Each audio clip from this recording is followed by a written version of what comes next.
ఒక ఉద్యమ కెరటం మీరు. చాలా సంతోషం అన్న. Thank you. సో ఏంటన్నా మీకున్న అభ్యంతరం ఏంటి?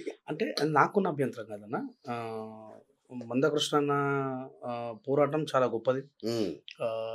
ఆయన పోరాటానికి ఒక శాశ్వతమైన ముగింపు ఉండాలి. ఇది తాత్కాలికమైనటువంటి ముగింపే. లైక్ 2004లో చంద్రబాబు నాయుడు గారు గవర్నమెంట్లో ఎట్లాగైతే వర్గీకరణ చేసే హక్కు ఒకవేళ ఉంటే అది సెంట్రల్కి ఉంటుంది కానీ స్టేట్కి ఉండదు అన్న. అంటే ఆయన అమలు చేశాడు కదా అప్పుడు చంద్రబాబు. ఎవరు? చంద్రబాబు. ఎన్ని సంవత్సరాలు? ఆయన ఉన్నంతకాలం కదా, 2 సంవత్సరాలు. 2004లో ఉండే, 2006లో పోయింది. ఓకే.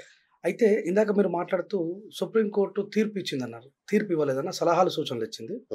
చంద్రచూడ్ గారు ఆగస్టు 1వ తారీఖు నాడు ఇచ్చింది. నవంబరు 10వ తారీఖు నాడు ఆయన కాల పరిమితి అయిపోయింది. Is retired. చాలా మందికి తెలియని విషయం ఏంటంటే 2004లో సెంట్రల్ని కాదని బాబు గారు మాదిగ రిజర్వేషన్ పోరాట సమితి చంద్రబాబు నాయుడు గారు సీట్లో కూర్చోవడానికి చాలా కష్టపడ్డది. సో వాళ్ళకు ప్రతిఫలంగా మా కోసం కష్టపడి ఈ సీట్ని నాకు ఇవ్వడంలో మందకృష్ణ చాలా కష్టపడ్డాడని చెప్పేసి ఆయన కృతజ్ఞత భావంతో స్టేట్లో ఏబిసిడి వర్గీకరణ చేసి, సో తర్వాత పైన మళ్ళీ సుప్రీంకోర్టులో ఇది శాస్త్రీయబద్ధమైనటువంటి వర్గీకరణ కాదు, ఇది సెంట్రల్కి మాత్రమే హక్కు ఉంది, దీనికి ఒక ప్రాసెస్ ఉంది. లైక్ తెలంగాణ బిల్లుని మనం ఎట్లయితే సాధించుకున్నామో అట్లా దాన్ని బిల్లు పెట్టాలి. ఎట్లా పెట్టాలి?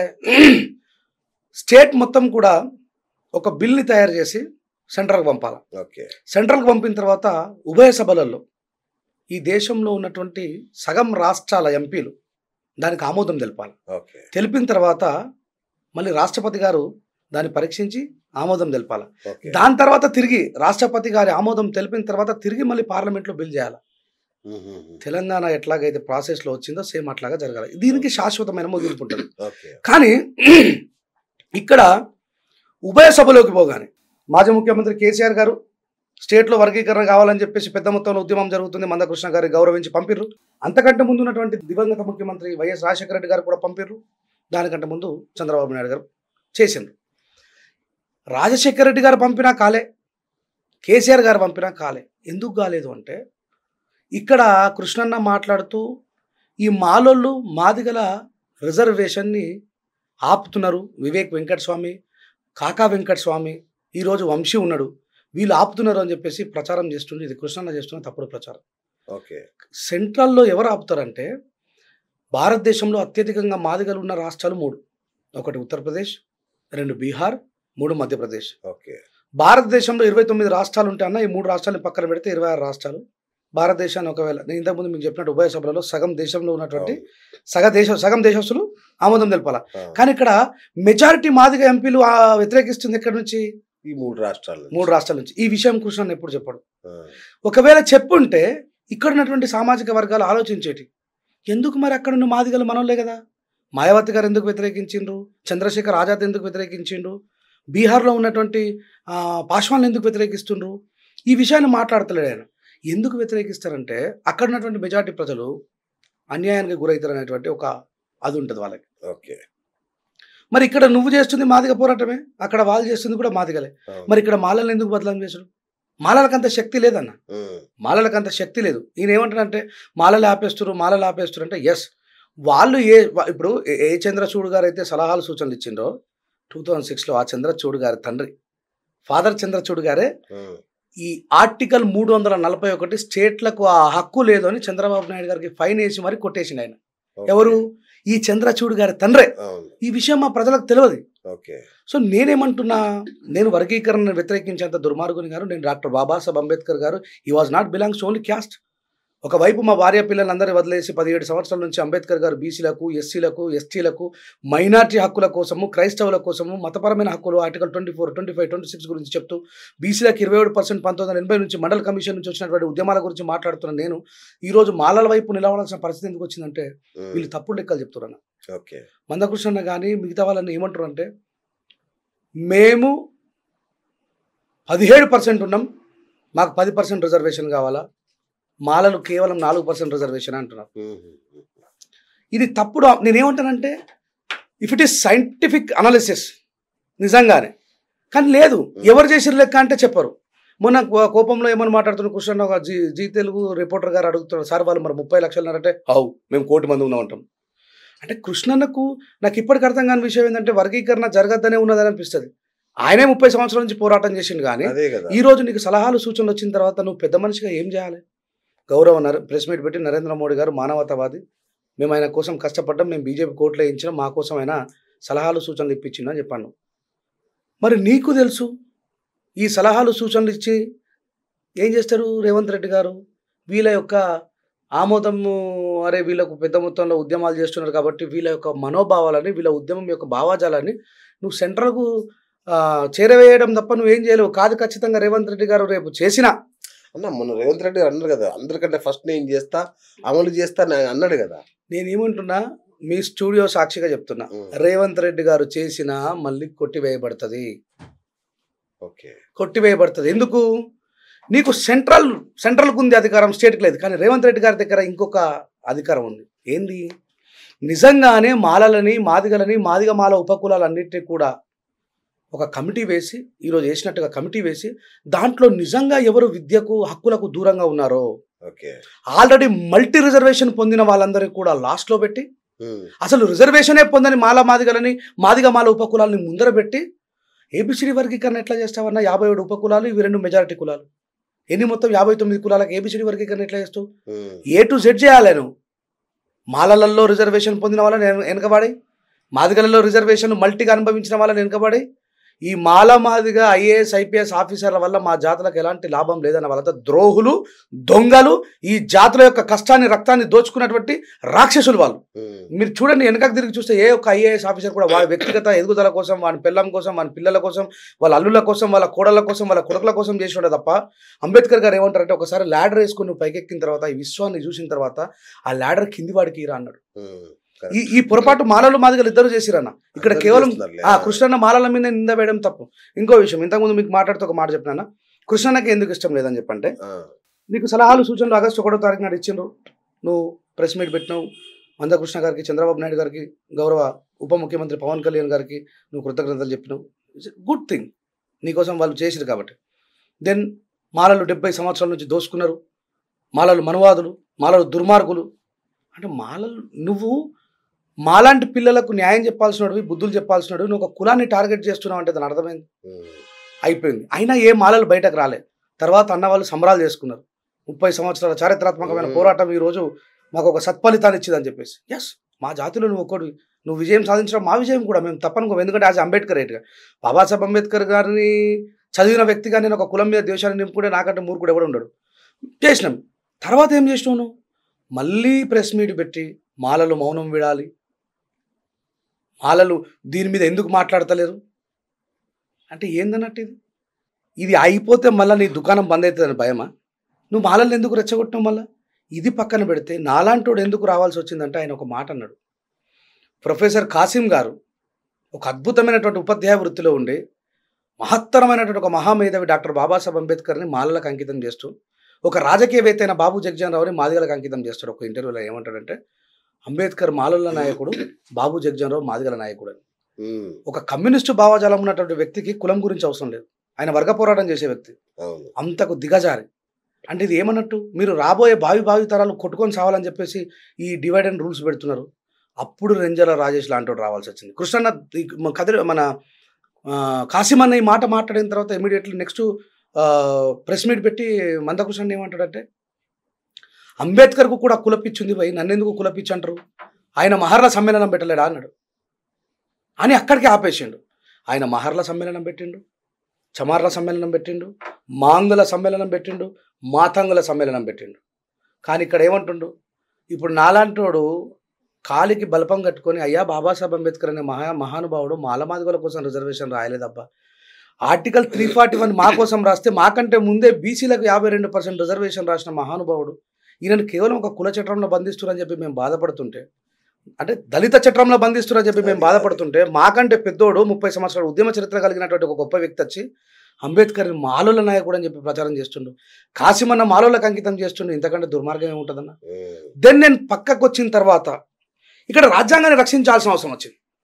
ఓకే, బీజేపీ చేసింది ఏముందంటే, కృష్ణన్న మెహర్బానీతో చేయించుకున్నాడు. Okay, it is not by the constitution.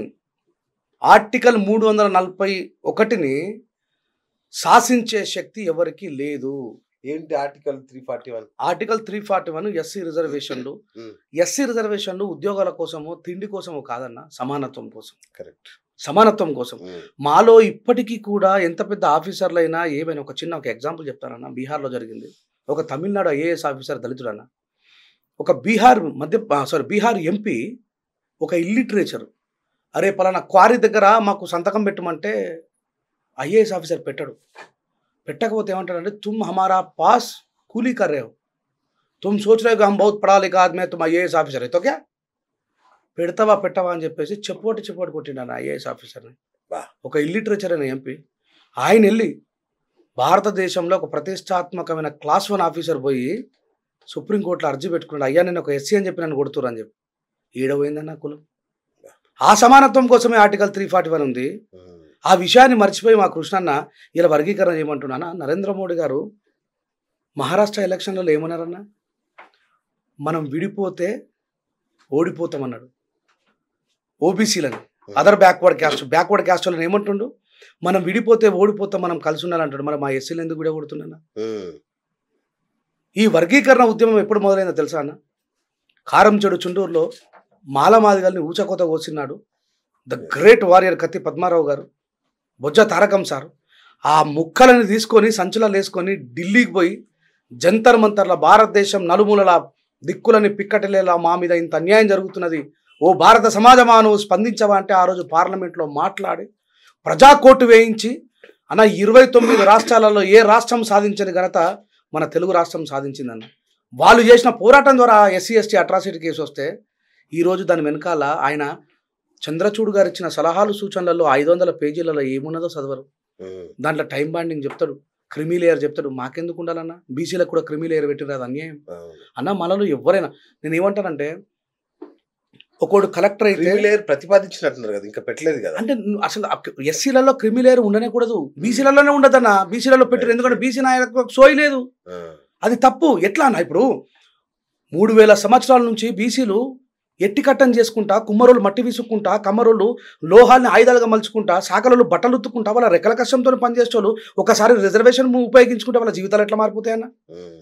ఒకటేసారి రిజర్వేషన్ ఉపయోగించుకుంటే. ఇదే చంద్రచూడ్ గారి తండ్రి 11 టైమ్స్ ఆయన సుప్రీంకోర్టు చీఫ్ జస్టిస్ చేస్తాడు. అంటే మీరు 11 సార్లు పదవులు, భారతదేశంలో అత్యున్నతమైన పదవిని మీరు 11 సార్లు అనుభవించవచ్చు. మేము ఎస్సీ ఎస్టీ బీసీలో ఒక్కసారి అనుభవించి ఎట్లా మా జీవితాలు మారిపోతాయి? ఇది బీసీ నాయకులకు సోది లేదు, ఎవ్వరు మాట్లాడలేరు. ఇలా ఎస్సీలలో డిస్క్రిమినేషన్ తీసుకొని వస్తూ ఉన్నారు. మా లోపల క్రిమి లేయర్ పెట్టాలంటారు. అరే నేను ఏమని చెప్పినా, మందకృష్ణ దేని మీద పోరాటం చేయాలా? మనం వర్గీకరణతో పాటు మనకెప్పుడో 15% రిజర్వేషన్ ఇచ్చారు. తమిళనాడులో వర్గీకరణ ఉద్యమాన్ని చాలా సున్నితంగా ముగించేసిరన్న. ఇట్లా కొట్టుకొని చచ్చిపోయే రోజు రాలే. పంజాబ్లో ఏం చేసిరన్న, ఇప్పుడు 15% రిజర్వేషన్ ఉంది. ఒకటి నేను చెప్పినా, నీకు ఒకవేళ సాధ్యమైతే పార్లమెంట్లో బిల్ చేసుకో. పవన్ కళ్యాణ్ గారు మీకు నచ్చిన మనిషే, చంద్రబాబు నాయుడు గారు మీకు నచ్చిన మనిషే, మన ప్రధానమంత్రి గారు మీకు నచ్చిన మనిషే, మీరు పార్లమెంట్లో బిల్లు చేసుకోండి. చేసుకుందామని నువ్వు పోతే ఉత్తరప్రదేశ్, బీహార్, మధ్యప్రదేశ్ 3 నీకు అడ్డం తిరుగుతాయి. ఈయనని హర్యానా మాదిగలు తలవారు పట్టుకుని ఓటర్లకు వచ్చి సంపెత్తామని పోయినా, ఈడు మమ్మల్ని ఏబిసిడి వర్గీకరణ ఎవరు రైట్ తెలంగాణకి వెళ్ళి వచ్చిన సైజుకు మారదేంగా చాలాకు అని చెప్పేసి మాదిగోలే ఈ విషయాలు చెప్పడన్నా ఏం ఎంతసేపు మాలోళ్ళు ఆ వివేక్ వెంకటస్వామి ఒక ఫ్యామిలీని పట్టుకొని మొత్తుకుంటాను. నేను ఏమంటే హక్కు అందరికీ ఉంది. ఒక ఆయన నన్ను అడుగుతారు, ఆయన మీరంతా చేస్తున్న ఉద్యమం అంతా వివేక్ వెంకటస్వామి మినిస్టర్ కావడం కోసం. అయితే తప్పైందైనా 15% వ్యక్తులం మేము. ఇలా తెలంగాణలో తెలుగు రాష్ట్రాలలో 15% ఉన్నటువంటి వ్యక్తులం. రెడ్డిలు ఎంత % ఉన్నారని చెప్పి అనిగానే మినిస్టర్ ఇచ్చిండు గౌరవ ముఖ్యమంత్రి గారు.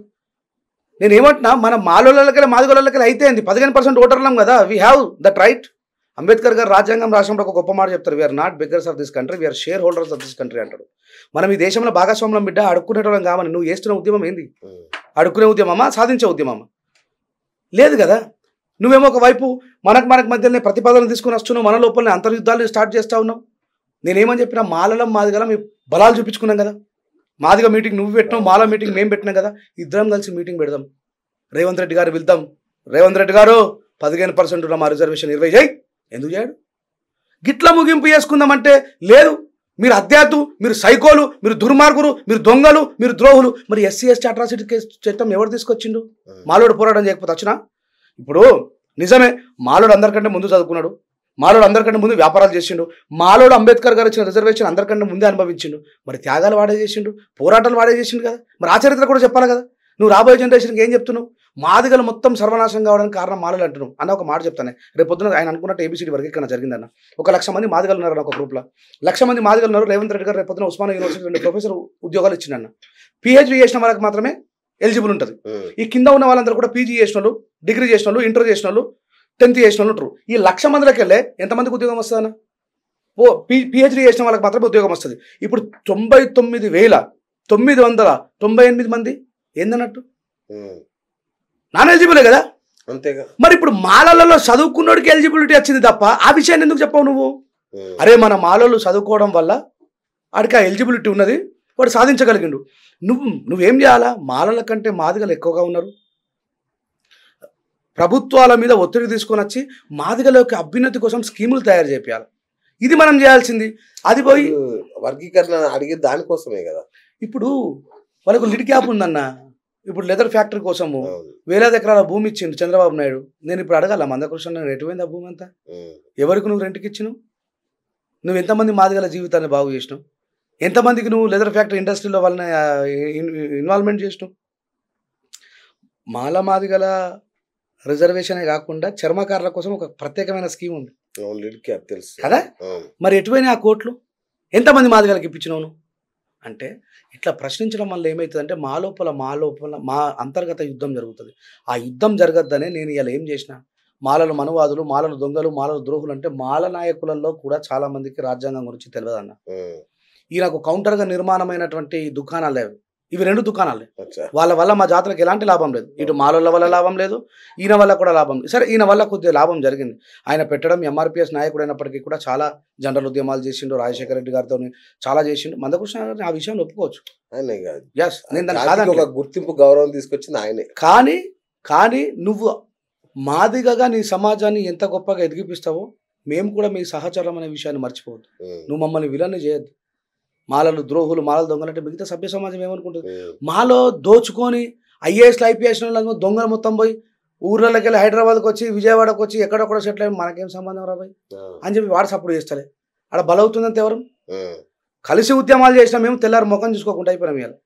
సో ఈ పరిస్థితి రావద్దని చెప్పేసి, ఒకటి నువ్వు పార్లమెంట్లో బిల్లు చెయ్యలేవు. మందకృష్ణ లాంటి 100 మంది వచ్చినా కాదు. ఎందుకు కాదు? అక్కడ మెజారిటీ మాదిగలు వ్యతిరేకిస్తారు కాబట్టి. But we have one solution. మనం రేవంత్ రెడ్డి గారి దగ్గర కూర్చొని మనం గట్టిగా మాలల మాదిగలం ఏకమై మన 15% రిజర్వేషన్ తమిళనాడు తర, పంజాబ్ తర 20 చేసుకుందాం. మన మాలలని 4% అంటున్నారు.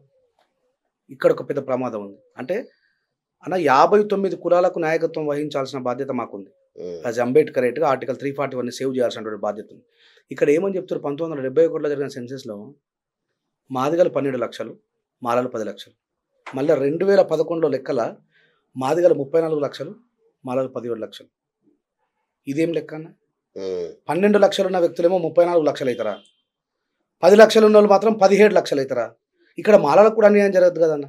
ఎవరికి జరగదు. మరి ఈ విషయాన్ని మాట్లాడతలేరు. నిన్నగాక మన విశారదన్న కూడా డైరెక్ట్ పోయి మెమోరాండం ఇచ్చిండు షమీం గారికి. మాదిగలకు 10% రిజర్వేషన్ ఏంటి, మాలలకు 4% ఏంటి ఒప్పుకోమన్నా. అది ఆర్టికల్ 341 ఒప్పుకోదన్న. మేము కాదు, రేవంత్ రెడ్డి గారు లాంటి వాళ్ళు 100 మంది సీఎంలు వచ్చినా ఏం చేయలేరు. మళ్ళీ చెప్తున్నా, మేమేం చేస్తాం? ఒకవేళ ఈ అన్యాయంగా చేస్తే మాత్రం ఏ జాతికి అన్యాయం జరగదు. నువ్వు నిన్న మొన్నటి దాకా నేను 57 కులాలకు 57 ఉపకులాలకు నాయకుడు అని చెప్పి మాట్లాడినావు. మరి వాళ్ళకి 1% ఎట్లా ఇస్తారని? ఇది ఎంత ద్రోహమే? 57 కులాలకు 1% ఇస్తారు. వాళ్ళు కదా నిజమైన రిజర్వేషన్ అర్హులు. ఇంకా పాపం ఒక ఊరు నుంచి ఇంకొక ఊరుకు బిచ్చమడుకుంటూ తిరుగుతూ ఉన్నారు. వాళ్ళకు ఒక ఠికానా లేదు, ఒక ఆధార్ కార్డు లేదు, వాళ్ళకి సరైనటువంటి నివాసాలు లేవు, గృహాలు లేవు, వసతులు లేవు. వాళ్ళ కోసం కదా బాబాసాహెబ్ అంబేద్కర్ 4 పిల్లల్ని త్యాగం చేసింది. మనలో గట్టిగా మాట్లాడితే మాలలకు రిజర్వేషన్ అవసరం లేదు. మాలలు అత్యున్నత స్థితి చేరుకున్నట్టే కదన్నా. అరే ఒక ఫ్యామిలీని చూపెట్టి అత్యున్నత స్థితి అని ఎట్లా అంటావన్నా నాకు అర్థం కాదు. నేను మామూలుగా చూసినా కూడా కొంచెం ఉన్నత స్థాయిలో ఉన్నట్టే కదా అన్న. ఆ ఉన్నత స్థాయిలో ఉండడానికి గల కారణం అంబేద్కర్ గారు చెప్పిన విద్య అన్న. ఆ విద్యతోనే మన జీవితాలు నాశనమైన మహాత్మా జ్యోతిబాపులే చెప్పాడు. మాలలలో మీరు చూడండి, వాడు బిజినెస్ మ్యాన్ అయినా ఏమైనా, నీకు 2014 నుంచి రేవంత్ రెడ్డి గారు వచ్చేంత వరకు ఎస్సీ కార్పొరేషన్ నిధులు చూస్తే మీకు 175% మాదిగలు ఉపయోగించుకున్నారు, 25% మాలలు ఉపయోగించుకున్నారు. మేము అనలేమే అట్లా. ఇప్పుడు నేను ఒక అంబేద్కరిస్ట్ని, ఈ రోజు ఎందుకోసం నేను రాజ్యాంగాన్ని రక్షించడం కోసం మాల సింహగర్జన ఎక్కాల్సి వచ్చింది? నువ్వు 2 వర్గాల మధ్యలో వైరుధ్యాన్ని సృష్టిస్తున్నావు, దాన్ని ఆపడం కోసమే నేను ప్రొటెక్టర్గా అడగపోయినా తప్ప నాకు మాల పిచ్చి ఉండవు లేకపోతే మాల అది చేయాలని చెప్పి కాదు. నువ్వు ఇప్పుడు ఈ లెక్కలను తీస్తే ఏడబెడతావు. మందకృష్ణ కొన్ని వేల కోట్లు సంపాదించుకున్నావు. మరి అట్లా మాట్లాడితే కిషన్ రెడ్డి గారే ఆయన బినామీ ఇట్లా మాట్లాడితే నువ్వు చూసిన మావోడి. ఎందుకంటే నేను అట్లా కూడా బాధపడా. ఎందుకు మా అన్న కావద్దు, వేల కోట్ల అధిపతి ఎందుకు కావద్దు? We have that eligibility. నేను అంత పాజిటివ్గా తీసుకుంటాను. నువ్వు నీ స్వేచ్ఛ కోసం మిగతా వాళ్ళని నెగిటివ్ చేయకని అంటున్నా. 2 అన్న నేను ప్రతి ఇంటర్వ్యూ ద్వారా చెప్పిన, దండం పెట్టి మరి చెప్పిన క్వశ్చన్ అన్న, ప్లీజ్ రాబోయే నెక్స్ట్ జనరేషన్లు కత్తులు నూరుకొని మా పీకలు మేము కోసుకునే పరిస్థితి తీసుకురాకు. దీనికి ఒక ముగింపు ఇవ్వు. 30 సంవత్సరాల నుంచి నీకు కట్టుబడుతుంది మాలలు అంటున్నావు, తప్పు. మాదిగలు లేదు కాదు కూడదంటే మీ ఛానల్ ద్వారా కూడా నేను ఛాలెంజ్ చేస్తా ఉన్నా. దమ్ముంటే రమ్మని చెప్పు, ఉత్తరప్రదేశ్ పోదాం. నీకు నచ్చినటువంటి ప్రభుత్వం నరేంద్ర మోడీ గారు ఉన్నారు, ఆయనకు నచ్చినటువంటి యోగి ఆదిత్యనాథ్ గారు ఉన్నారు. ఈ తెలుగు నెలల కాదు, ఫస్ట్ ఉత్తరప్రదేశ్ చేయమని. మాయావతి గారు చెప్పుల పట్టి కొడితే మాత్రం నాకు సంబంధం లేదు. అప్పుడు ఈ సమాజానికి అర్థమైతే ఓహో మాదిగలే అడ్డుపడుతున్నారని. ఈ మాలలు అడ్డుపడుతున్నారు. మాలలు ఆడడం వల్ల ఏమైపోతుందంటే మాదిగ సమాజానికి మాలలే శత్రువులు అయిపోతున్నారు, మాలలే విలన్లు అయిపోతున్నారు. దీనివల్ల ఏమవుతుందన్న, నెక్స్ట్ మేము ఉమ్మడిగా కలిసి చేయాల్సిన ఉద్యమాలలో ఐక్యమవుతామైగా, పెద్ద విభజన రేఖ వచ్చేస్తుంది. ఎందుకు మరి నువ్వు మేధావివి, తెలిసినోడివి, అన్ని తెలిసినోడివి, ఎంతో మంది నీకు బాపనోళ్ళు సపోర్ట్ ఉన్నారు, అందరు సపోర్ట్ ఉన్నారు. ఏమున్నారు బాపనోళ్ళు? ఏడే సపోర్ట్ ఉన్నారు చెప్పు నీకు. ఆయన 2006లో శంకరన్ గారు 3 ఆర్టికల్లో రాస్తారన్న, వర్గీకరణ ద్వారా అంతర్యుద్ధం జరిగితే ఎవరికి నష్టం అని చెప్పేసి. ఆ బ్రాహ్మణ చాలా స్పష్టంగా రాస్తాడు. ఆర్టికల్ 341ని విభజించే హక్కు స్టేట్కు ఉండదు, సెంట్రల్కే ఉంటుంది. ఆ సెంట్రల్కు కూడా ఒక ప్రతిష్టాత్మకమైనటువంటి స్కీమ్ ద్వారా మాత్రమే అది సాధ్యమవుతుంది.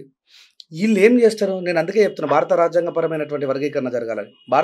భారత రాజ్యాంగపరమైన వర్గీకరణ జరగాలంటే అది సాధ్యం కాదు. ఎందుకంటే మెజారిటీ ఉన్నటువంటి మాదిగలు వ్యతిరేకిస్తారు. నీకు సమస్య చాలా సున్నితంగా ముగిసే ఒక అద్భుతమైనటువంటి అవకాశం ఉంది. దానికి నేను మందకృష్ణ మాదిగని స్వాగతిస్తున్నాను. ఇవి నెక్స్ట్ జనరేషన్కి అంతర్యం కలగకుండా, ఎస్ నిజంగానే మాదిగలు తెలంగాణలో మాలల కంటే ఎక్కువ ఉంటే 100% అంబేద్కర్ గారు చెప్పినట్టుగా వాళ్ళకి ఎక్కువ రిజర్వేషన్ ఉండాల్సిందే. కానీ అది కూడా సైంటిఫిక్ అనాలిసిస్ ప్రకారం కాకుండా ఎవరో ఇచ్చి మన కోపంలో అంటున్నాడు ఆయన, 1 కోటి మంది ఉన్న మాదిగలం అట్లా 30 లక్షల మంది ఉన్నారు. ఇది తప్పు. ఎందుకంటే ఇది మన వ్యక్తిగత అభిప్రాయం. ఎంతమంది ఉన్నారు మరి? 1 కోటి మంది లేరా? ఎవరు? మాదిగలకు మాలలకు మధ్యలో 3-4 పాయింట్స్ మధ్యలో తేడా ఉంటుంది తప్ప. అంతే. ఇప్పుడు నేను తలారి అన్న, మా దాంట్లో మాలలలో తలారి, నీరటి, పంబాల, సుంకరి ఇట్లా రకరకాల వృత్తులు చేసే వాళ్ళు ఉంటారు. కానీ వాళ్ళంతా కూడా మాలోళ్ళే. వీళ్ళు ఏం చేస్తారంటే, వీళ్ళంతా మాలోళ్ళు కాదు. ఇప్పుడు మహార్లు ఉంటారన్న, మీకు సిరిపూరు కాన్స్టిట్యున్సీ తీసుకుంటే ముదోల్ దాకా కొన్ని లక్షల మంది మహార్లు ఉంటారు. ఈ మహార్లు అంతా ఎవరు అనుకుంటున్నారు? మహారాష్ట్ర నుంచి మైగ్రేట్ అయ్యి ఇక్కడ బతుకుతున్నటువంటి వ్యక్తులు, వాళ్ళంతా కూడా మాలలే. కానీ వాళ్ళని ఏం చేస్తారంటే వాళ్ళని సపరేట్ కేటగిరీలో చేరుస్తారు. మాలలకు ఉపకులాలు ఉండవు. మాదిగలకు ఉపకులాలు ఉన్నాయి కానీ మాలలకు ఉపకులాలు లేవు. విత్ ఇన్ ద క్యాస్ట్ వాళ్ళంతా. ఈ విషయం ఇప్పుడు నేను తలారి నీరటోళ్ళ అమ్మాయిని పెళ్లి చేసుకోవచ్చు, నేను తలారి సుంకరోళ్ళ అమ్మాయిని పెళ్లి చేసుకోవచ్చు. వీళ్ళు ఇంత మాట్లాడతారు. ఇప్పుడు కృష్ణ అంటుండు కదా, మన రీసెంట్గా ఒక ఇంటర్వ్యూలో అంటుండు, మీరు ఎప్పుడు మాదిగల్ని ప్రేమగా చూసారు, మీ పిల్లలు మాకు ఎప్పుడు ఇచ్చారు అని చెప్పి మాట్లాడండి. మాదిగొల్ల పిల్లల్ని మందకృష్ణ అల్లుడే మాలలో పిల్లగాడు. ఈ విషయం 30 సంవత్సరాల చరిత్రలో నా మాదిగ సమాజానికి తెలియదు. ఈయననేమో మాలోళ్ళ మీదే పొద్దున్న లేచి నుంచి తిడతాడు, మాలోళ్ళ పిల్లాన్ని అల్లుని చేసుకున్నాడు. మరి ఆ పిల్లగాడు నేను అపోజ్ చేయలేడు, నేను మాదిగల పిల్లలు చేసుకున్నాడు. ఎట్లయితే ఏముందన్న, మరి నువ్వు గర్వంగా చెప్పుకోవచ్చు కదా, అరే మనం మెచ్యూరిటీ ఉన్నటువంటి మాదిగల వేదిక పెట్టు, నువ్వు కళ్యాణ వేదిక. ఒక సాఫ్ట్వేర్ మాలోళ్ళ అమ్మాయి ఉంటే ఒక సాఫ్ట్వేర్ మాదిగల పిల్లాన్ని లగ్గం చేసుకుంటుంది. మనం ఆ స్టేజ్ దాటి రావాలా, మన పిల్లలకు నూతన తోవని చూపెట్టాలి కదా. ఇంకా కులమైనటువంటి చట్టంలో ఎందుకు వస్తావు? ఒక ఫీమేల్కి మేల్ నీడు అంతే. అమెరికా పోయిన మన అమ్మాయిలు అమెరికాని పెళ్లి చేసుకుని తెలంగాణకు తెచ్చుకుంటలేరా? ఎంతమంది అమ్మాయిలు మనల్ని చేసుకుని వస్తలేరు? గట్లా ఉండాలా, మెచ్యూరిటీలో ఉండాలి. కానీ ఇంకా కులవాదంలోనే వాడి సత్తం. డప్పులు కొట్టుడు బంద్ చేస్తేనే మన జీవితాలు మారుతాయని చెప్పి మహానుభావులు చెప్తే మళ్ళీ 1,00,000 డప్పులు కొట్టిపిస్తా అంటుండు. ఎటు తీసుకుపోతుంది మా అన్న పిల్ల మళ్ళీ వెనకకు? మా వాళ్ళు కాలేజ్ మంచిగా బూట్లు గిట్లు పెప్పి జీన్స్ అవన్నీ వేసుకుని వచ్చి డప్పు కొడుతుంది. ఏమవసరం మనకు? ఆ కుల వృత్తుల వల్లే మన జీవితాలు సర్వనాశనం అయిపోయిన బాబాసాహెబ్ అంబేద్కర్ మొత్తుకున్నాడు. మనకెందుకురా ఆ మాలోడు మాదిగోడు కలిసి మన చెత్తనెత్తేయాలా, చచ్చిపోయిన కలేబారిని మోయాలా? అవి కాదు కదా అంబేద్కర్ కోరుకున్నది. మనం ఆఫీసర్ కావాలనుకున్నాడు, రాజ్యంలో మనం భాగస్వామ్యం కావాలనుకున్నాడు, మనకు కూడా తెలివి మన మేధస్సును ఉపయోగించమన్నాడు. నువ్వు వెనకకు తీసుకుపోతున్నావు. ఇది ఎవరు ప్రశ్నించరు ఆయన? మేము ప్రశ్నిస్తే 100% ప్రశ్నిస్తామన్నా. అంబేద్కర్ గారు చెప్పింది ఒకటే, తప్పెవడు చేసినా ప్రశ్నించాలా. 2 విషయాలు నాకు ఇప్పటికీ అర్థం కాలే. ఒకటి, సుప్రీంకోర్టు తీర్పులో మరి మాదిగలందరూ ఆనంద హర్షాతిరేకాలతో వాళ్ళు పండగ చేసుకుంటున్నారు.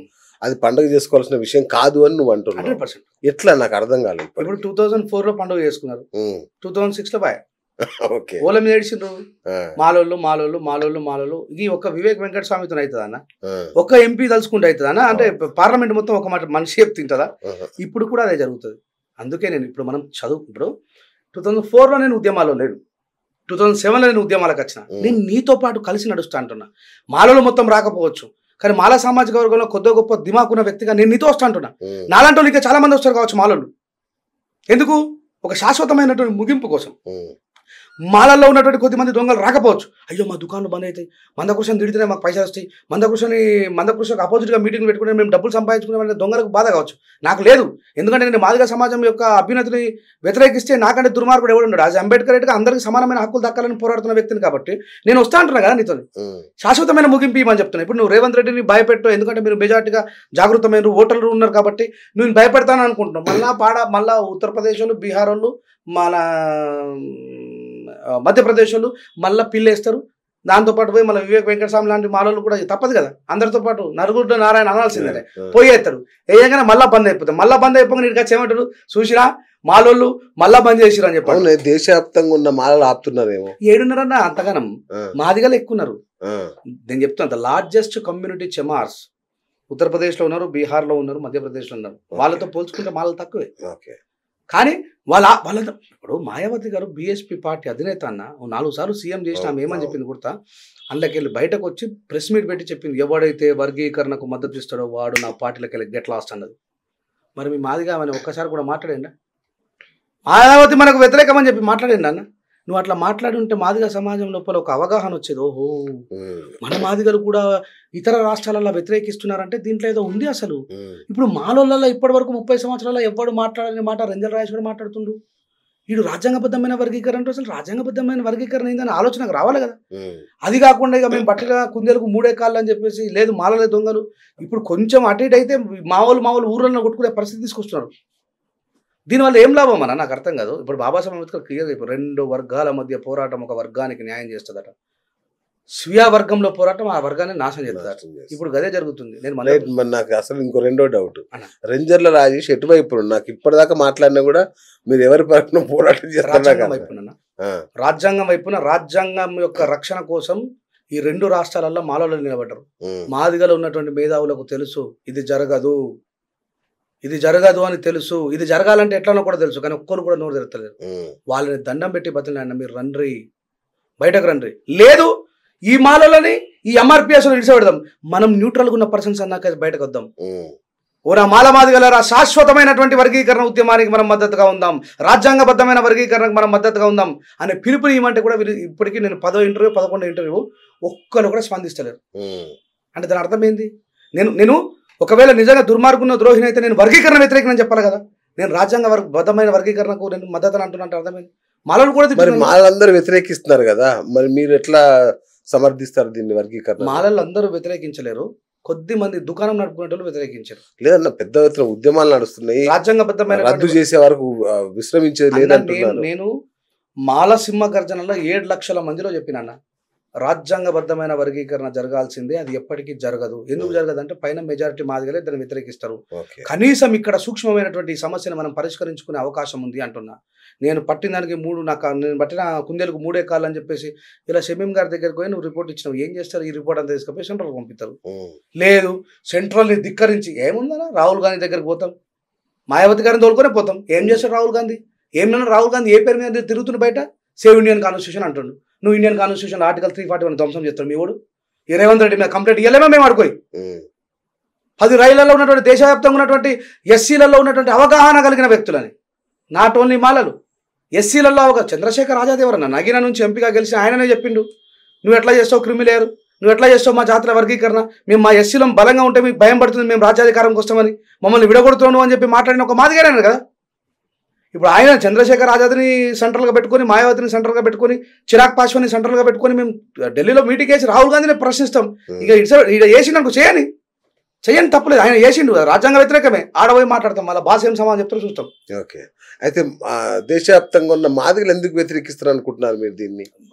అనుకోవడం కాదు, ఆడ సంసద్లో మన పార్లమెంట్లోనే వ్యతిరేకిస్తుంది కదా మాయావతి. ఎందుకంటే మా జాతులు విడిపోతే అంతర్యుద్ధం మొదలవుతుంది. ఆర్టికల్ 341 ఎప్పుడు కూడా డిస్ట్రాయ్ చేయదు. నువ్వు బీసీలు వేస్తాడు నరేంద్ర మోడీ గారు, మనం విడిపోతే ఓడిపోతాం అన్నాడు. మరి బీసీలలో ఇంకో మా మిత్రులు అడుగుతున్నారు, మరి బీసీలలో ఏబీసీడీ జరిగింది కదా, ఎస్సీలలో జరిగితే తప్పైందని. అన్న ఎస్సీలకు అంటరాంతనం ఉంటుంది కానీ బీసీలకు అంటరాంతనం ఉండదు. బీసీలకు క్రిమిలేయర్ పెట్టడం కూడా తప్పే, కానీ ఒక్క బీసీ నాయకుడు కూడా ప్రశ్నించలేడు దాన్ని. ఎంత దుర్మార్గం అది! ఎట్లా మారుతాయన్న జీవితాలు? ఒక కుమ్మరైన జీవితం మొత్తము మట్టి విసుకొని కుండలు చేసిన ఒకటేసారి రిజర్వేషన్ ఉపయోగించుకుని ఆయన జీవితం మారుతుందా? అరే 1000 సంవత్సరాల బానిసత్వం ఒకసారి ఎట్లా పోతుందన్న నాకు అర్థం కాదు. ఓ 10,000 కోట్లు ఇస్తారన్న ఒక మనిషికి ఇయర్గా, ఎంతితో బాగా అంటే 10 లక్షల రూపాయలు ఇస్తాం, అయిపోయింది కథం అని కొట్టి పరిస్థితి. ఇది ఎట్లా న్యాయం జరుగుతుంది? అసలు బీసీల కోసం కూడా స్పందించాల్సిన వ్యక్తులం మేము, మమ్మల్ని ఇంట్లో బిజీ చేసిర్రు. ఎకనామికల్ వీకర్ సెక్షన్ మీద మాట్లాడాల్సిన వ్యక్తులం మేము, మమ్మల్ని ఇంట్లో బిజీ చేసిర్రు. ఆర్టికల్ 29 గురించి మాట్లాడాల్సిన వ్యక్తులం మేము, మమ్మల్ని ఇంట్లో బిజీ చేసిర్రు. ఈ బిజీకి మా అన్న ఉపయోగపడుతున్నాడు. ఇది అసలు కారణం కాదు అని తెలిసి కూడా దాని మీద జమాయించుకొని కూర్చున్నాడు ఆయన. ఫైనల్ గా కృష్ణన్నకి ఏం చెప్తారు మీరు? నేను ఒకటే చెప్తాను, సలహానా హెచ్చరికనా? హెచ్చరిక చెయ్యనన్నా, ఎందుకంటే మేము కుటుంబ సభ్యులం. రేపు పొద్దుల నేను ఎన్ని మాట్లాడినా మళ్ళీ మా కృష్ణన్న దగ్గరికి నేను పోయి కడుపులో తలకాయ పెట్టుకుని, అన్న నా వల్ల నువ్వు ఏమైనా బాధపడతాను క్షమించే, మనకు అసలైనటువంటి ఉద్యమం అనేది అటువైపు పోదామని పిలవాల్సినటువంటి మెచ్యూరిటీ ఉన్న వ్యక్తి నేను. I'm not useless. నేను ఎవరి వల్ల ఇంప్రెస్ అయ్యి వాళ్ళు మాట్లాడమంటే మాట్లాడే వ్యక్తిని కాదు నేను. ఇదే వివేక్ వెంకటస్వామి అని కూడా అన్నని ఆయన బీజేపీ గవర్నమెంట్లో ఉన్నప్పుడు ఇక్కడ పంజాగుట్టలో అంబేద్కర్ గారి విగ్రహాన్ని మున్సిపాలిటీ తీసుకుపోయి పడేసినప్పుడు నేను గోబ్యాక్ వివేకన్న అని చెప్పి కూడా నినాదాలు ఇచ్చిన వ్యక్తిని నేను. బీజేపీ అనేది భారతదేశంలో భారత రాజ్యాంగాన్ని విచ్ఛిన్నం చేయడం కోసం ప్రయత్నిస్తూ ఉంది. బీజేపీ చేసిన మంచి పని ఏదైనా ఉన్నది అంటే ఈ 60 సంవత్సరాల స్వతంత్ర భారతంలో కాంగ్రెస్ గవర్నమెంట్ చేయాలనేది ఒక్కటే, ఎకనామికల్లీ వీకర్ సెక్షన్ అంటే రెడ్డిలలో, నాయుళ్లలో, కమ్మలలో, కోమటలలో, బాపనలలో కూడా పేదోళ్ళు ఉంటారని చెప్పేసి రిజర్వేషన్ ఇవ్వడం బీజేపీ గవర్నమెంట్ చేసిన ఒక గొప్ప పని. కానీ ఆ జనాభా 3% ఉన్నది కానీ 10% ఇచ్చిండు.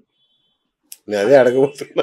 అందుకే మా సమాజానికి ఇదే చెప్తా, ఏమనంటే ఎకనామికల్ వీకర్ సెక్షన్ కావాలని చెప్పి ఏ రెడ్డిలు, రావులు, కోమటలు, బాపనలు రోడ్ల మీద వచ్చి ధర్నా చేసిరానా? అందుకే చెప్తా, పవర్ ఇస్ పవర్. ఓనా సమాజమా, ఎస్సీ ఎస్టీ బీసీ మైనార్టీ సమాజమా అనుకోగానే వచ్చేసింది. దట్ ఈస్ పవర్ అని. అందుకని అంబేద్కర్ గారు రాజకీయ అధికారం అనేది ప్రతి తాళాన్ని ఓపెన్ చేసే తాళం చెవి అన్నాడు. ఏ సామాజిక వర్గం రోడ్ల మీదకి రాలేదు, కోమటలు రాలేరు, బాపనలు రాలేరు, కమ్మోలు రాలేరు, రెడ్డోళ్ళు రాలేరు, వెలుమోలు రాలేరు. మేము పేదోళ్ళమండి, మేము ఎకనామికల్ బ్యాక్వర్డ్ క్యాస్ట్ అండి, ఎకనామికల్ వీకర్ సెక్షన్ అని ఎవ్వరు రాలే. రాత్రికి రాత్రి వాళ్ళు అనుకున్నారు, పొద్దుగాల ఆయన అమలు చేసి బయటకి పెట్టారు. ఆ పవర్లో మనం ఉంటే ఈ ఏబిసిడి వర్గీకరణ మనకేం అవసరం? 15% వాటాదారులమన్నా ఈ దేశంలో, ఈ ఏబిసిడి వర్గీకరణ మనకేం అవసరం? ఇప్పుడు నేను పుస్తకం అడుక్కునే ఉద్యమం అని అనుకో, ఆహా మమ్మల్ని అడుక్కునే ఉద్యమం అంటారు. కాంచీరామ్ సార్ అన్నాడు ఆ మాట. అరే భీక్ మాంగనేకి జంగ్ మత్ కరో, ఈ దేశ్ మే తుమారా వాటా హై ఉస్కు లేలో అన్నాడు. 15% వాటాదారులు రా మీరు, పెద్ద పెద్ద బిలియనర్లు కావాలా, మీరు కూడా పెద్ద పెద్ద హోటళ్ళు కట్టాలా, పెద్ద పెద్ద పరిశ్రమలు పెట్టాలా, మీ 15% వాటా ఉంది.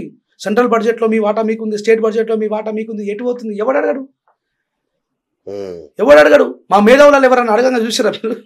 మా బడ్జెట్ ఏది రేవంత్ రెడ్డి గారు మాకు ఎంత కేటాయించినా నుంచి పడగిర్రా? మా యువజన నాయకులు ఇది అడిగే రోజు రావాలనేది నా తాపత్రయం. ఇంత మేధావి, ఇంత గొప్ప ఆలోచన పరిజ్ఞానం రెంజర్ల రాజేష్ చిన్న చిన్న విషయాలకు ఎందుకు వివాదాస్పదం అవుతున్నాడు? దేవుళ్ళని తిట్టడం ఇట్లాంటి వాటికి. నేను దేవుళ్ళని తిట్టానా? నా బాధ ఏంటంటే ఇప్పుడు మన రీసెంట్ గా నాస్తికుడి వన్నా నేను హేతువాదిని కానీ నేను చెప్తాను. ఓకే, నేను హిందూ సమాజంలో భాగమే కదా. నా మీద అన్యాయం జరిగినప్పుడు మేము హిందూ సమాజంలో నాయకులం అనే వాళ్ళు ఎవరు స్పందించారన్న. నేను ఈ సందర్భంగా చీకోటి ప్రవీణ్ గారికి నిజంగా కృతజ్ఞతలు చెప్తున్నా. ఉమ్మడి మహబూబ్ నగర్ జిల్లాలో ఒక సాఫ్ట్వేర్ అమ్మాయి, సాఫ్ట్వేర్ అబ్బాయి ఇద్దరు మాదిగ కులానికి చెందిన వాళ్ళే.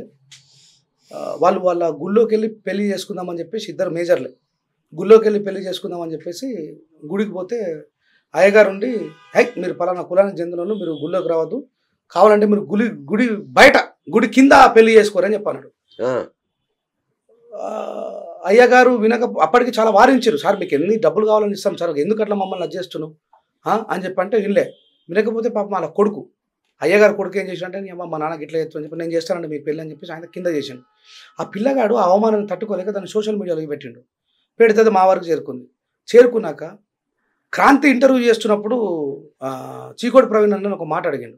అన్న దళితుల మీద ఇట్లా అన్యాయం జరుగుతుంది అంటరాంతరం అని చెప్పారు. నీ అమ్మ నా దళిత సోదరులకు ఎప్పుడైనా అన్యాయం జరుగుతుంది నేను ఉన్న భయం ముంగట అన్నాడు.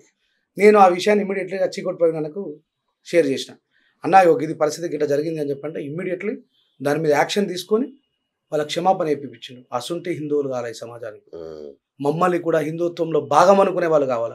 మమ్మల్ని అంటరాని వాళ్ళని చెప్పేసి దూరం పెడతాం, మీరు గుళ్ళోకి రావద్దు, మీరు మంగళారతి తీసుకుంటే గుడి కింద ఉండాలా, మీరు స్వామి మాల వేసుకున్నప్పటికీ కూడా ప్రత్యేకంగా వంట వేసుకొని తినాలా. ఇదేందన్నా నాకు అర్థం కాదు. ఇంకా ఉందా ఇది? అరే ఎన్ని పోరాటాలు చేయలేదన్న నేను. బండి సంజయ్ గారి నియోజకవర్గంలో, మా ఎంపీ బండి సంజయ్ నియోజకవర్గంలో నా ఎంపీ అరవింద్ గారు, మా 2 నియోజకవర్గాలకు మధ్యలో ఉన్నటువంటి మల్లాపూర్ మండలంలో ఒక గ్రామంలో 45 రోజులు హనుమంతుడు మాల వేసుకుంటారు మా ఎస్సీలు. 45వ రోజు ఇక మనం మాల తీసేస్తాం, రేపు జాతర ఉంటుంది హనుమంతుడి గుడి దగ్గర హనుమాన్ జయంతికి. గంగలోకి వెళ్ళి స్నానం చేసి మాల తీసేసి దండం పెట్టుకొని గుండు తీసుకొని వచ్చేసి వంట చేసిండ్రు. వీళ్ళు వంట వడ్డిస్తూ ఉన్నారు. ఆ ఊర్లో ఉన్నటువంటి కాపులు వచ్చి, లంజావడుకులారా మీరు మాల మాదిగోళ్ళు, మీరు వంట మీరు వడ్డిస్తే మేము తినాలారా అని అక్కడ ఉన్నటువంటి అన్నాన్ని కూరని మొత్తం కూడా ఉడుకోవచ్చిండ్రు. చూడండి 45 రోజులు వాళ్ళతోనే ఉన్నారు. మళ్ళీ 45 రోజులు వాళ్ళతోనే ఉన్నారు. అందరు కలిసే తిన్నారు, కలిసే ఉన్నారు. అంటే మాల తీసేసిన నెక్స్ట్ వాడికి కులం ఉన్నది. మాల వేసుకున్నంతసేపు స్వామి, మాల తీసేసే కులం. ఈ విషయం మీద నా గొంతు పోయేదాకా నేను 2 ఎంపీలకు రిక్వెస్ట్ చేసిన. అన్నా మన సోదర హిందువుల మన దళిత హిందువులకు అన్యాయం జరిగింది, మాట్లాడండి అంటే ఈ ఎంపీ మాట్లాడలే, ఆ ఎంపీ మాట్లాడలే. మళ్ళా ఇదే రెంజల రాజేష్ గారు పోయి ఎస్సీ కమిషన్ చైర్మన్ పిలిపించి వాళ్ళని జైలుకి పంపించింది. నాకు అప్పుడు ఎంత బాధ అన్న. ఈ దేశంలో నేను మనిషిని కదా అన్న. ఈ నా తాతలు నా తల్లిదండ్రులు ఈ దేశం కోసం ఏం చేయలేరు అన్న. ఎందుకు మమ్మల్ని ఇంకా ఈ అంటరాంలోకి చూస్తాం అంటే 45 రోజులు మేము మాలేసుకున్నంతసేపు మాత్రం మా లోపల కులం ఉంటుంది, మాల తీసేసినాక కులం ఉంటుంది. ఇలాంటి వివక్షలు ఇంకెన్ని అనుభవించాలన్నా మేము. అప్పుడు నేను ఈ వివక్షకు కారణమైన బ్రాహ్మణుని ప్రశ్నిస్తా. దాన్ని మనోళ్ళు ఏమనుకుంటారంటే నేను పాస్టర్లని ప్రశ్నిస్తా, ఇటు టచ్ అనగానే కళ్ళు వచ్చినాయి, టచ్ అనగానే కాళ్ళు వచ్చినాయి. ఇదంతా అబద్ధం. నేను ముస్లింలో ఉన్న దర్గా వ్యవస్థను కూడా ప్రశ్నిస్తాను. నాకు ఇస్లాం తెలుసు. చాలా మంది ముస్లింలకు అర్థమవుతుంది నేను ఇస్లాం చదివిన లేదనే విషయం. వాడు ఒకటే చెప్తాడు, లా ఇలాహ ఇల్లల్లాహ్ ముహమ్మద్ రసూలుల్లా, అల్లాహు అక్బర్, అల్లాహు అక్బర్. ఈ ప్రపంచంలో అల్లా తప్ప ఇంకా వేరే దేవుడు లేడు. ఆ దేవుడు ఈ సర్వ సృష్టిని సృష్టించిన వ్యక్తి. అందుకే మీరు చూడండి ముస్లింలు ఎక్కడ పడితే అక్కడ నమాజ్ చేస్తారు. వాళ్ళు మసీదుల కోసం వెతకాల్సిన అవసరం వాళ్ళకి లేదు. మరి నాకెందుకు లేదా ఆ స్వేచ్ఛ? నన్ను గుడిలోకి ఎందుకు రానియవు నువ్వు? నేను బండలో మోసిన, ఇటుకలు చేసిన, నేను అన్నింటిలో భాగస్వామి. గుడి నిర్మాణంలోనే భాగస్వామిని కదా నేను. పంతులు గారు మీరు ఏం చేసిర్రు? ఇటుకలు మోసిర్రా? మీరు సున్నం వేసిర్రా? కలర్ వేసిర్రా? ఆ కంసాలకి గంట తయారు చేసిర్రా? ఏం లేదు. సీదచ్చి లోపల వచ్చి మమ్మల్ని అంటారంటావు. ఆ గుడి నిర్మాణంలో భాగస్వాములైన మమ్మల్ని ఎందుకు అంటారంటావు? అది నా ఆవేదన అర్థం చేసుకోరు. రంజన్ రాజు దేవుళ్ళని తిడతారు. దేవుళ్ళని ఎందుకు తిడతా? నేను దేవుని ప్రశ్నిస్తా. అయ్యా ఇలాంటి దుర్మార్గుడు నీ కళ్ళ ముంగట ఉంటే వీడిని ఎందుకు శిక్షించవు? ప్రశ్నించొద్దా? ఒక గొప్ప రచయితలు ప్రశ్నించరా? ఇప్పుడు ఏమన్నా చెప్తారు, పిండములను చేసి పితరులా తలపోసి కాకులకు పెట్టేటి గాడిదలారా పియ్యిదినే కాకి పితరుడు ఎట్లాయారా విశ్వదాభిరామ వినవేమన్నాడు. నీ భక్తుడనయ్యాను నిత్య దరిద్రుడనయ్యాను. శ్రీశ్రీ గారు రాసిన పాటనా? నేను దేవుని ప్రశ్నిస్తున్నా. నేను సమాజంపై ఓనా సమాజమా, నేను హిందుత్వంలో నీలో భాగం, నీ అన్నదమ్ముని నీతో పాటే ఉన్న నేను ఆఫ్ఘనిస్తాన్ నుంచో లేకపోతే వేరే దేశం నుంచో బతకరాలేను కదా. మరి నా మీద ఇంత వివక్ష జరుగుతున్నప్పుడు ఏ ఒక్క మానవతావాది నన్ను నోరు తెలిసి మాట్లాడే? ఇలా చీకోటి ప్రవీణ్ అన్న అతను క్షమాపణ ఇప్పించిన అలాంటి న్యాయం. అరే హిందుత్వము బలహీనపడడానికి కారణం ఎవడో గుర్తించండి. ఈ మాల మదుగులు క్రైస్తవ్యం పోవడానికి కారణం ఎవడో గుర్తించండి. వాళ్ళని శిక్షించండి. మమ్మల్ని ఎందుకు శిక్షిస్తారు? నువ్వు ఈ దేవుడి దగ్గరికి రావంటున్నావు, నేనేం చేయాలన్నా? నువ్వు ఈ దేవుడి దగ్గరికి రాకు అంటున్నావు నన్ను, నేనేం చేయాలా? నాకు దేవుడు అవసరం కదా, నేను ఇంకో దేవుని వెతుక్కుంటాగా. ఇది తప్పురా. బాబాసాహెబ్ అంబేద్కర్ గారి కాలంలో సవర్ణులను పిలువబడేటువంటి హిందూ నాయకులు అంబేద్కర్ గారికి తోడుగా ఉన్నారన్న. అంబేద్కర్ గారు కుల నిర్మూలన కోసం మనం పోరాటం చేద్దాం. ఎస్ తప్పిది. బాబాసాహెబ్ హెచ్చరించాడు, అరే అమ్మ వీళ్ళని నువ్వు దగ్గరకు రానిపోతాను వేరే దాంట్లోకి పోతారా అన్న. ఇది మానవ జీవితం అన్న. దేవుడు అవసరం మనకి. ఒకనాడు ఇప్పుడు చిన్న బండలు పెట్టుకుని ఎల్లమ్మతల్లి పోషమ్మతల్ని ఎందుకు మొక్కాల్సి వచ్చింది? నువ్వు రానియకపోతే గుళ్ళకి. అరే దేవుడిని కూడా ఇప్పుడు ఊర్లలో మా మాలమాదిగా పిల్లలు గణపతులు పెట్టుకుంటారన్న. ఊర్లలో ఎట్లుంటుంది తెలుసా? మాలమాది వాళ్ళ గణపతి లాస్ట్కి వేయండిరా. వాళ్ళ లోపల ఎంత బాధ ఉంటుంది అన్న. నవరాత్రులు చేసిన వాడిని అరే మీరు మాలమాదిగలు కాబట్టి ఊర్లో ఉన్న గణపతులన్నీ చెరువుల్లో నిమజ్జనం చేసినాక లాస్ట్లో చేయాలి.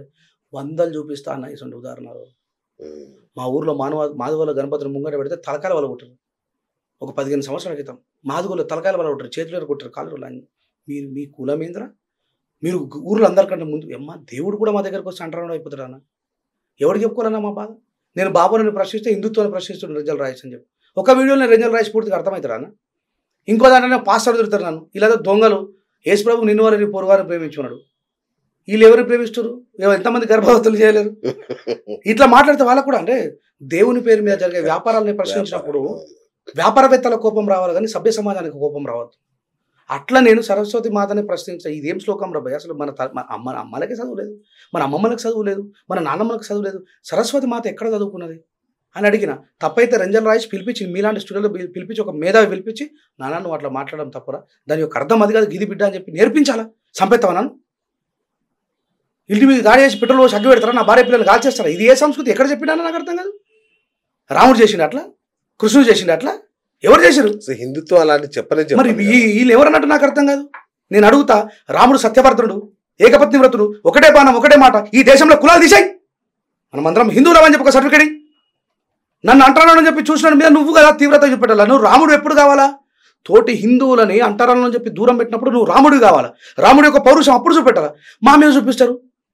వికారాబాద్లో జరిగింది కదా మొన్న రీసెంట్గా, ఆయన 25 సంవత్సరాల నుంచి మాల వేసుకున్నాడు. ఒక మాల ఆయన, మాల మాదిగోలు శివుడు మాల వేసుకోవడంలో చాలా నిష్ణార్థులు.